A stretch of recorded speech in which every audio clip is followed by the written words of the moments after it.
Hello friends, Shasta Webb here. I've got one more for you, and this again is from Poems and Rhymes from Childcraft Volume 1. So because it's the holiday season, I actually found a visit from St. Nicholas in this same book, so I thought it only appropriate to go ahead and share this one with you guys.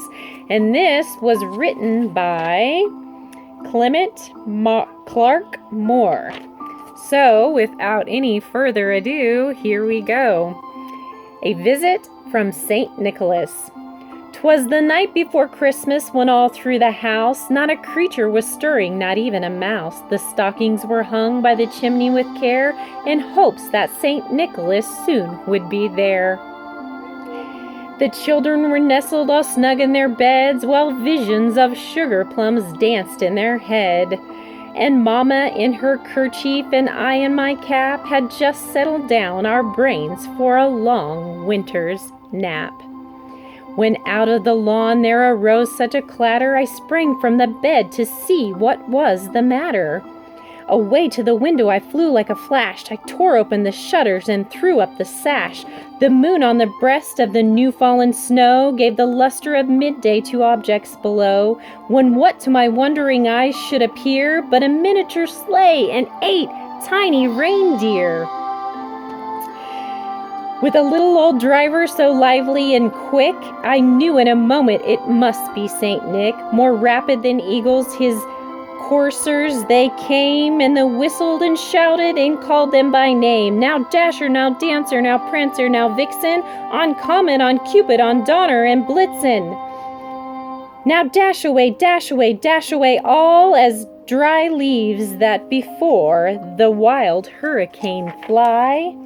When they met with an obstacle mount to the sky. So up to the housetop the coursers they flew, with the sleigh full of toys and St. Nicholas too. And then in a twinkling I heard on the roof the prancing and pawing of each little hoof. As I drew in my head and was turning around, down the chimney St. Nicholas came with a bound. He was dressed all in fur from his head to his foot, and his clothes were all tarnished with ashes and soot. A bundle of toys he had flung on his back, and he looked like a peddler just opening his pack. His eyes, how they twinkled, his dimples, how merry, his cheeks were like roses, his nose like a cherry. His droll little mouth was drawn up like a bow, and the beard of his chin was as white as the snow. The stump of the pipe he held tight in his teeth, and the smoke it encircled his head like a wreath. He had a broad face and a little round belly that shook when he laughed like a bowl full of jelly. He was chubby and plump, a right jolly old elf, and I laughed when I saw him in spite of myself. A wink of his eye and a twist of his head soon gave me to know I had nothing to dread. He spoke not a word, but went straight to his work and filled all the stockings, then turned with a jerk, and laying his finger aside of his nose, and giving a nod up the chimney he rose. He sprang to his sleigh, to his team gave a whistle, and away they all flew like the down of a thistle. But I heard him explain, ere he drove out of sight, Merry Christmas to all, and to all a good night.